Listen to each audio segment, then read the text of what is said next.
Praise the Lord. Now, I want to speak today about mindsets. Mindsets. And even more specifically, the breaking of mindsets. You look into the dictionary, the meaning of mindsets is a few, but of course, one that we know is attitude. Attitude. And you know, many people, they don't even have to be Christian, but they know how important attitude is. You meet bosses these days, you say, hey boss, what kind of degrees that you look for when you hire someone? They say, I don't look for degrees anymore. I look for attitude. Bosses are looking for attitude. They don't even care whether you're from Harvard, They want attitude. They want good attitude. Great attitude is even better. You with me? So let me share with you a story that I heard recently about a beggar who went out one day and saw a puppy. Really, really beautiful puppy. He didn't really know how beautiful it was, but he picked it up, looked around and went, oh, wonder whose puppy this is. Took it back home. And then he walked out again to actually go and buy something from the store and took the little coins that he had, put it into his pocket and closed the door on the puppy and kind of like just looked at the puppy and said, okay, puppy, just stay there until I come back. And he went and found there to be a poster in front of the shop that he was about to go and buy something. And the poster said, lost puppy. Lost puppy. Reward. $1,000. $1,000. So he goes back and he carries the puppy, goes towards the shop to look at whether this puppy really looks like the one on the poster. As he was coming closer, he saw a lot of people, sort of surrounding that poster, looking at that poster as somebody else was there to replace that poster with a new one. And as he was coming nearer, he saw, oh, it's the same dog, same puppy, but the reward has gone up. 2,000. So he was about to do something, but he said, maybe not. He thought himself smart. And so he ran back to his house, put the puppy back into the house, and waited because he thought to himself, maybe if it's just a couple of minutes, and he went from 1,000 to 2,000, maybe if I keep it for a while longer, it would be higher. And so in a couple of days, it went up from 2,000 to 4,000. He goes, yeah, jackpot. From 4,000, it went to 8,000 after about a week and a half. And then by the time it reached something like, 8,000, 10,000, he said, I think now it's time to cash in. Goes back to the house and finds the puppy dead. Because he hasn't been feeding it for the last 2 weeks. And the end of the story goes, a beggar is still a beggar. And what I caught from that is that, hey friends, the beggar mentality or the pauper's mindset is what we need to break out from. Because we are not paupers, we are princes and princesses. But I don't know why that sometimes, even though we know we are princes and princesses and we have money in the bank and we have nice cars and we live in a nice home, we still live like a pauper before God. You with me? We still live as a beggar as far as our mindsets are concerned. Now, I'll test us for it in a while and see whether some of the things we, can see that we've been in it or, because sometimes you probably be seated there going, no, I don't have a beggar's mentality. Okay, let me start with one. Now, when you see a pastor driving a BMW, will you go and say, how can?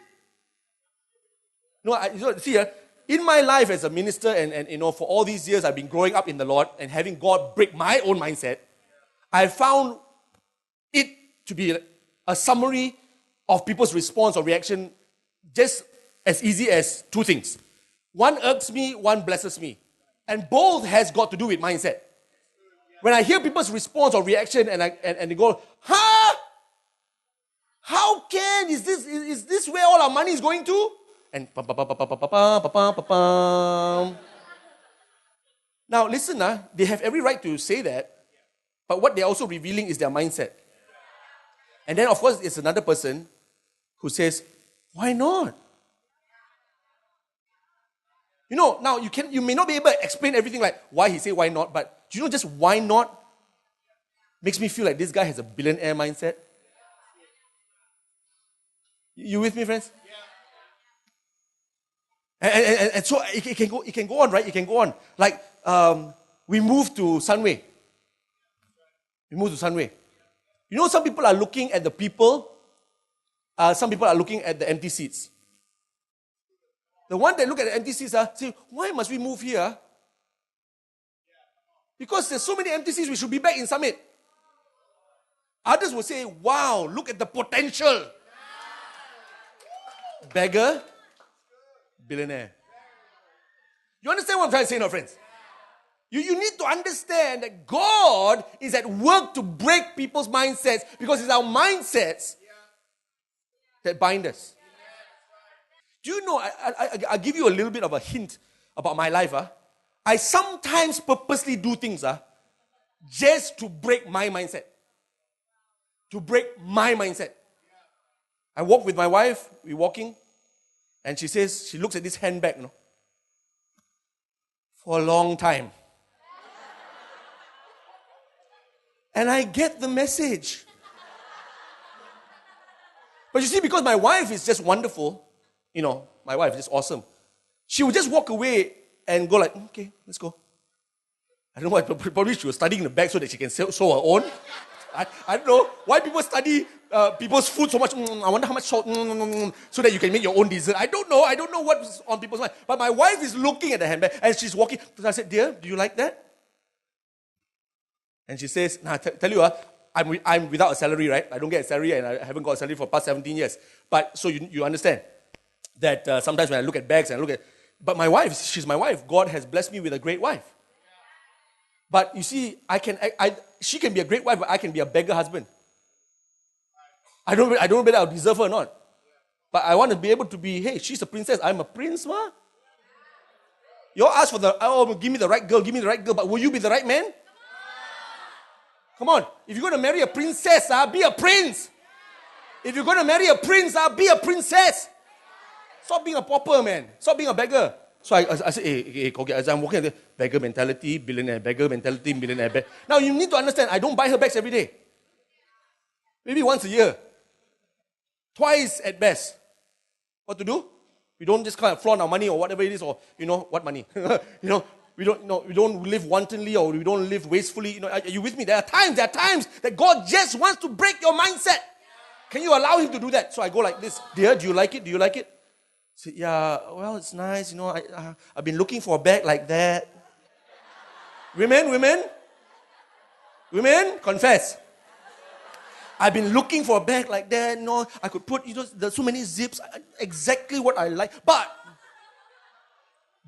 I said, no buts. Let's go in.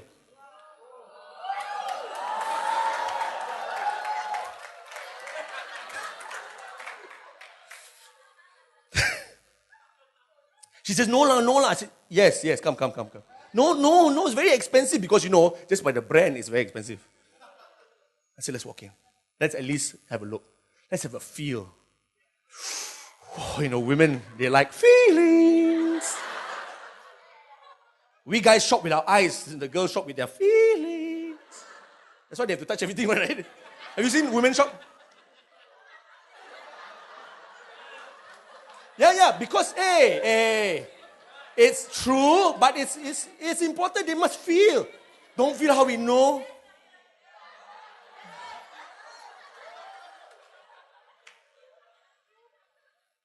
So she feels the bag.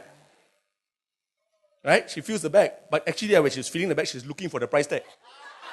And I don't know why those expensive bags, the price tag also like 5,560 all inside some corner. Have to open button one to open it. And so she opens it. Right. So I don't know, it's like, about 400 Aussie dollars or something. I don't know. It's only 50% off, And when I saw it, gulp. Took a deep breath.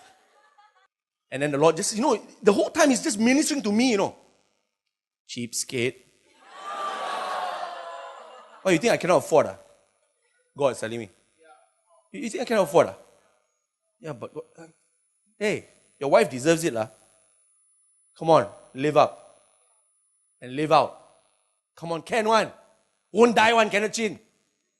Won't die one. Okay, God, okay.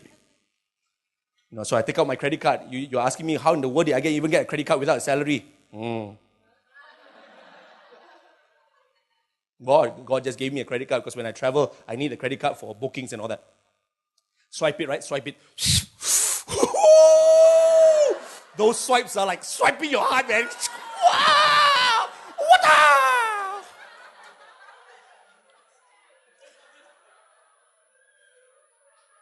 Is the bag paid for? Paid for already. Done. Done deal. Spoke in the church in Brunei. They gave me an offering enough to buy to pay for the bag. But did I know about how much the Brunei church will give me as an offering? No, I don't know.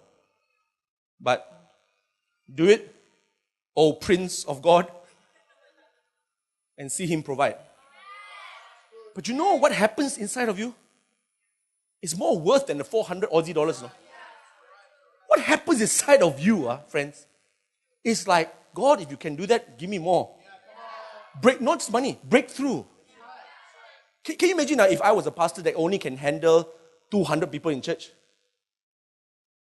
God won't give me today 1,600, right? But I said, God, please, I don't want to be a 1,600 member pastor. Lord, if I have it within me to have 16,000, then please don't let me die until I see it. Because if that is my destiny, see, it's not about, but pastor, let me tell you 17 reasons why you shouldn't have such a big church. Yeah, we can have a chat. But I'm not talking about those things now. I'm talking about, do you know what happens inside of you? Something awesome takes place. And I go, God, could it be that we are just remaining at this number because of my mindset? Because if it's my mindset, break it. If it's my mindset, break it. God, is there a reason why I haven't started a Tamil service? Because if it's my mindset, break it. But a church was meant to help people live their fullest and best life in God. That's what church is about. To help you and to help me live the best that God has in store. Don't live under, live above. Sometimes people say, under the circumstances, you don't understand. Whoever told you to live under the circumstances? Stop living under the circumstances. Live above the circumstances. Are you with me? Am I teaching you to be wasteful? Am I teaching you to be prideful?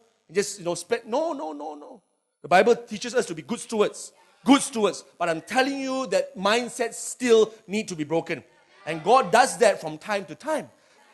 Bible says, Isaiah 64 verse 8, God is the potter and we are the clay. Do you know that? God is the potter and we are the clay. 2 Corinthians 4:7 speaks about treasure in earthen vessels. You heard about that? So friends, listen, we are clay. He is the potter. Can I tell you something about clay very quickly? 2 things.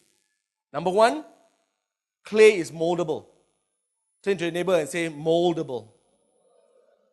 Moldable, you can mold it into different shapes and sizes. You can mold it into something useful.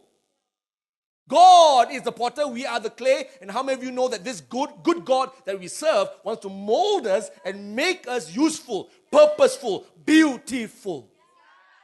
Hallelujah. But there's something else about clay. Not only is it moldable, number 2, if you leave it out too long, it sets. It sets. It's just a way of life. Not to say that you cannot have a mindset. No, you should have a mindset so that you can go on. But God's job is not just to mold the clay, but to break it. And to mold it again and break it and mold it again and break it. Are you with me, friends?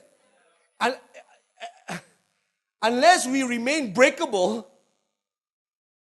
open before the Lord to make us more and more beautiful, to become more and more like His Son, Jesus Christ, more and more useful, more and more purposeful, more and more powerful, we will not achieve the increased capacity and the destiny that we've been talking about. Listen, friends, clay sets if you leave it out too long. It sets. It sets. It becomes a mindset.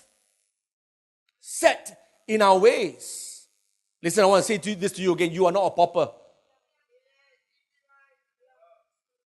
I don't know how you respond even sometimes to offenses. Some people with a beggar mentality, they respond to offenses differently. I don't care. I don't want. These people don't care for me. Or are you a billionaire? And stand there and say, oh yeah, actually this happened, but I think there must be a reason.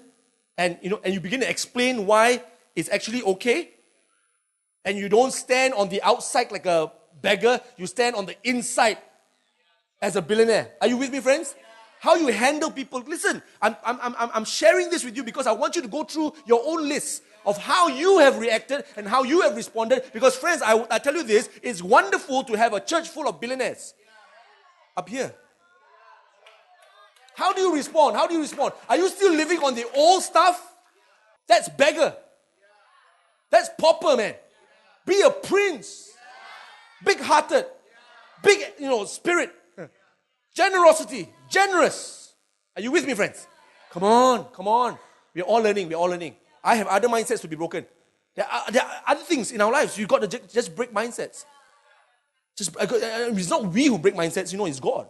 But we must allow Him to. Are you with me? I'm not preaching just a sermon. I'm preaching for my life.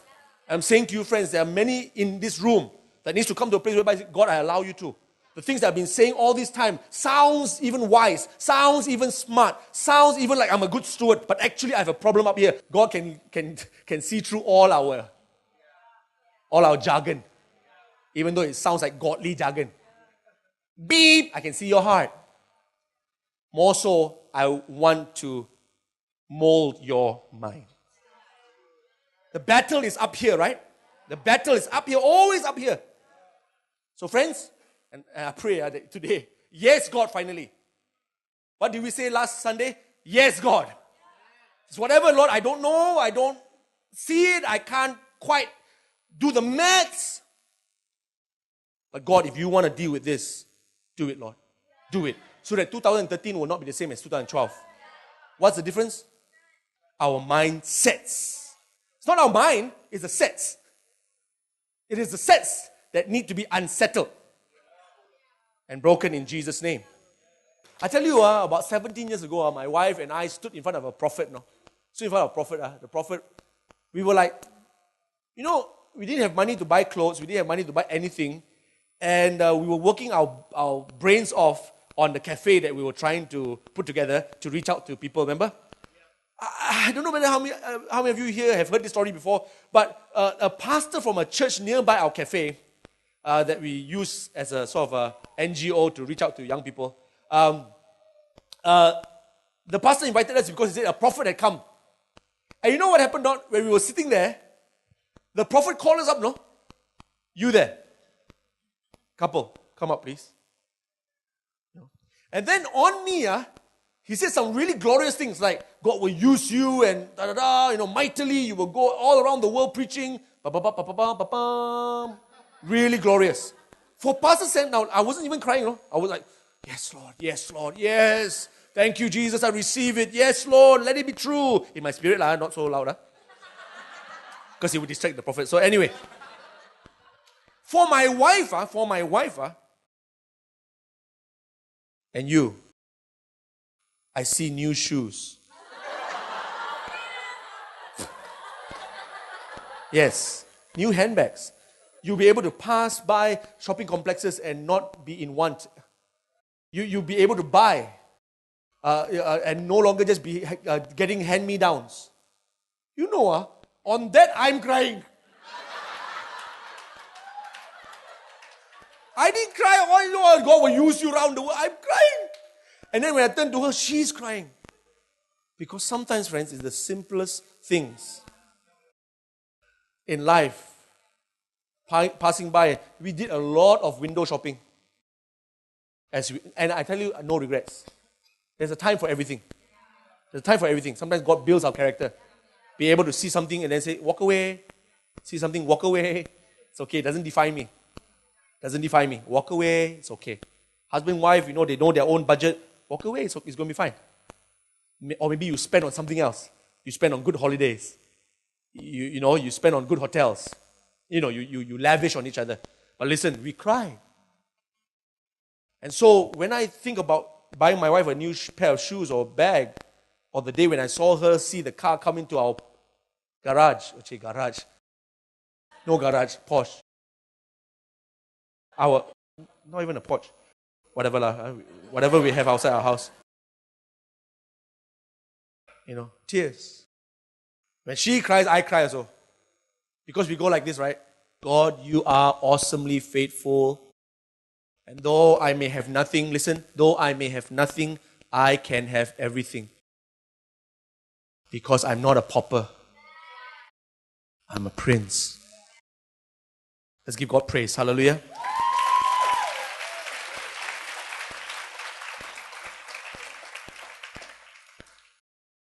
Genesis 13. You see, this story is about Abraham and Lot, remember? And we pick it up from verse 8. So Abram said to Lot, please let there be no strife between you and me, and between my herdsmen and your herdsmen, for we are brethren. Is not the whole land before you? Please, separate from me. If you take the left, then I will go to the right. Listen, pause right there. Is that beggar mentality or billionaire mentality? Beggar is, I choose first, I'm older, God called me, not you. Billionaire. You know why Abraham is called the father of faith? And we who have faith call him our father? As in like the founder of faith expressed on the earth. And continually is expressed in you and me. Because this man had it. No, Lord, you choose first. You choose first. Choose the best. Beggar or billionaire? Come on. Billionaire. Beggars, me first, whatever I can take. When you walk to a buffet, beggar or billionaire? I tell you what, there are a lot of rich people who walk into buffet like beggars. Take all the prawns first. Take all the oysters first. I'm telling you, don't be afraid. If you paid for the buffet, it will be replenished. But you see, it's not about fighting with them, right? Stand aside for a while. It's going to be okay. But don't fall so low, lah. See, it's not about them or whoever. It's you, right? Your response, right? Your reaction. I can go on and on. No, there are a lot of things in life. We can go and have a simple test. Beggar or billionaire?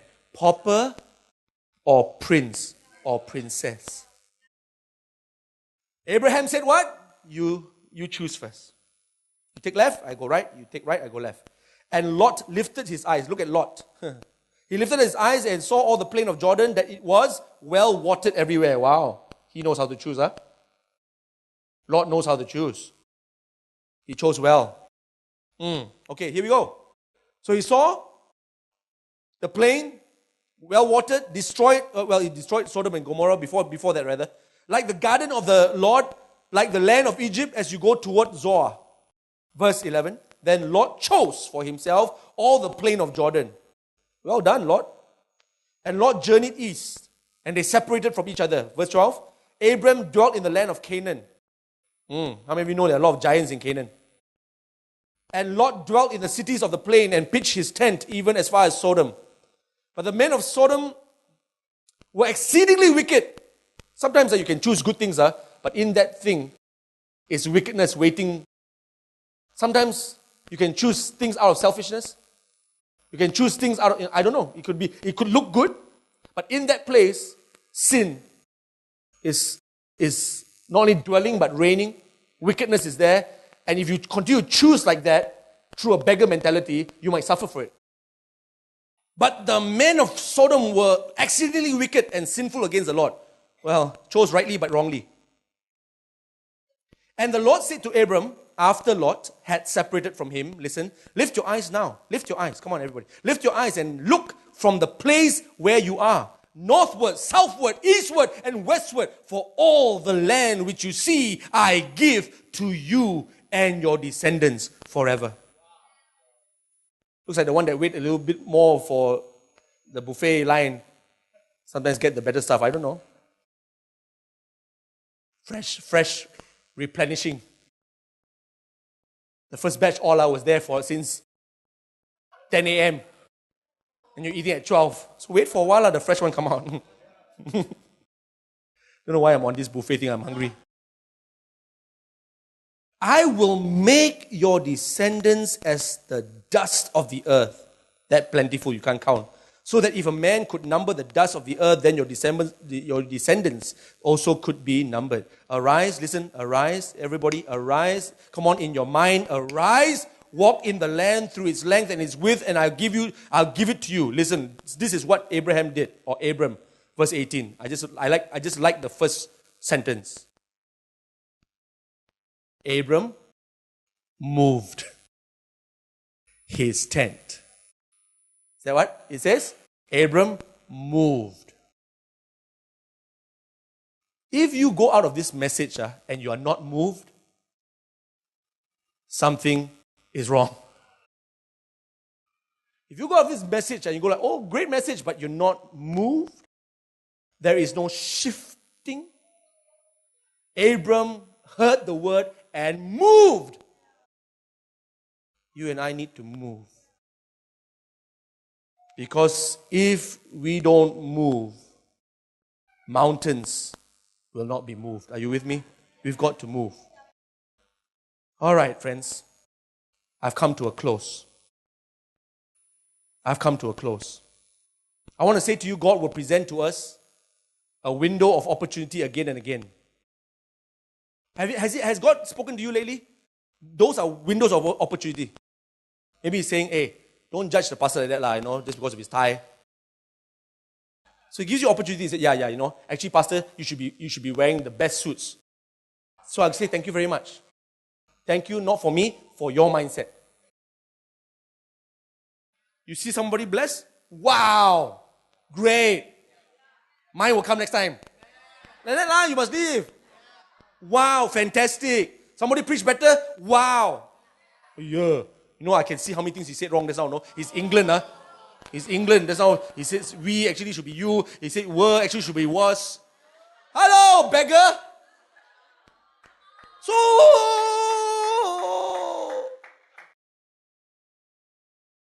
So beggar. So calculative.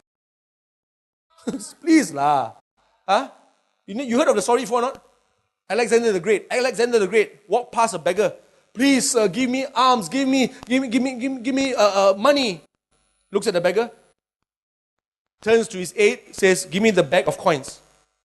Wow, bag of gold coins. Here you go. The beggar goes, I won't be a beggar already after this.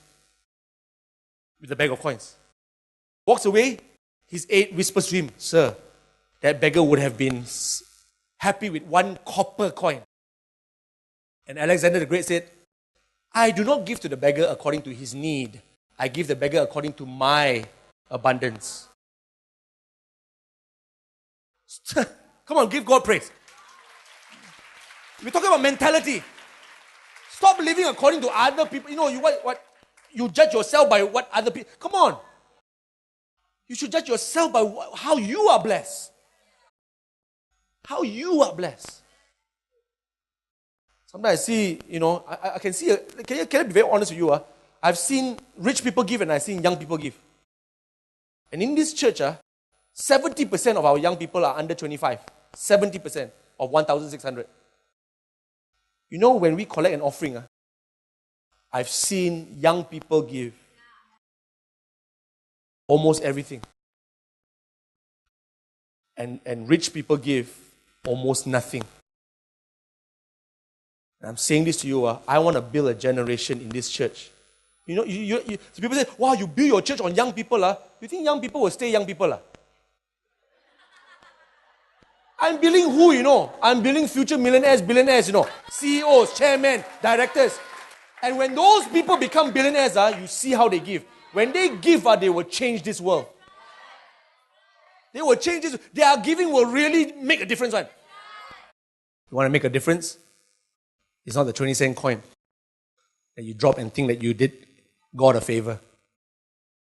The way God taught me was this. He said, Kenneth, you haven't had a salary for 17 years anyway. But where have you got all that you got? I say, it's from you, Lord. Do you know that that never ceases, Kenneth? I said, yes, Lord. So give as you know that it never ceases. So I keep doing this, right? Because I know when I turn, I go, oh, thank you. Oh, some more. Oh, thank you. Because this flow from heaven doesn't stop. But the way we flow this way shows our mentality that we think that this will stop. And that's a beggar mentality. But if you know and you know and you know and you know how good God is, this flow doesn't stop.